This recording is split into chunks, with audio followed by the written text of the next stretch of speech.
কত কোচ এলেন, কত কোচ গেলেন, কেউ কি লিওনেল স্ক্যালোনির মতো হতে পেরেছেন?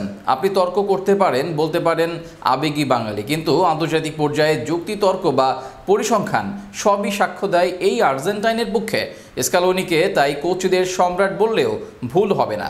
অন্তত আন্তর্জাতিক ফুটবলের জন্য তো অনেকটা এই কথা সত্যি। কেন স্ক্যালোনি কোচদের সম্রাট, সে নিয়ে বিস্তারিত শুনে আসা যাক প্রতিবেদনে।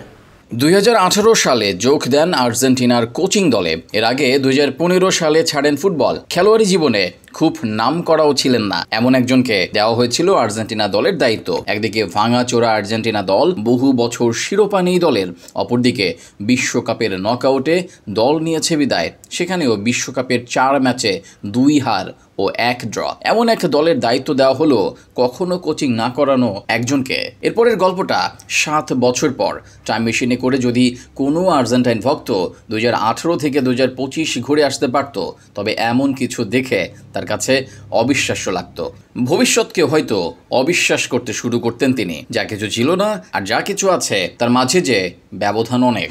জাতীয় দলে স্ক্যালোনি এখন পর্যন্ত সামলেছেন মোট 86 ম্যাচ। 86 ম্যাচে স্ক্যালোনি জয় পেয়েছেন 64 ম্যাচে, অর্থাৎ মোট 85% ম্যাচ জয় পেয়েছেন এই আর্জেন্টাইন কোচ।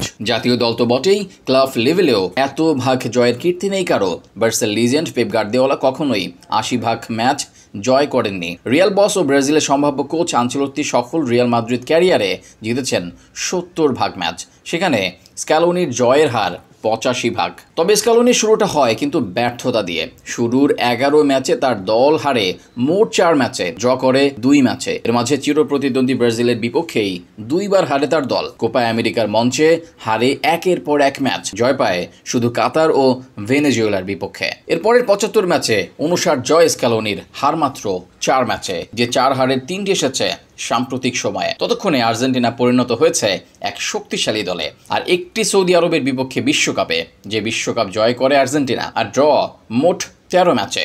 সব মিলিয়ে জয় মোট 64 ম্যাচ। এবার শিরোপার আলাপে আসা যাক।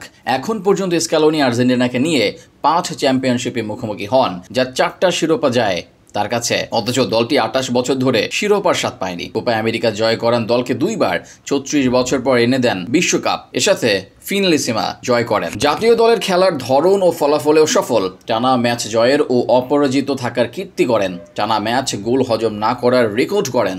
আর্জেন্টিনাকে দীর্ঘদিন র্যাঙ্কিংয়ে 1-এ রেখেছেন। বিশ্বকাপ জয়ের পরের বিশ্বকাপ বাছাই পর্বেও লাতিন অঞ্চলে আর্জেন্টিনা আছে সবার শীর্ষে। তার সময় বেরিয়ে এসেছে অনেক তরুণ প্রতিভা। অচেনা অজানা এনজো ম্যাকঅ্যালিস্টারদের বিশ্বসেরা মিডফিল্ডার বানিয়েছেন। আলভারেজ, আলমাদাদের মতো ট্যালেন্টদের তুলে এনেছেন। ডিপল, লাউতারোকে কাজে লাগিয়েছেন নতুনভাবে। এদের সাথে সুনিপুণভাবে মিশিয়েছেন দলের সেরা তারকা লিওনেল মেসিকে। এত কিছুর পর বলবেন না স্ক্যালোনি সেরা? হ্যাঁ, ব্যক্তিগত মত আপনার, তবে কেউ সেরা বললেও তাকে জোর গলায় আপনি ভুল বলতে পারবেন না।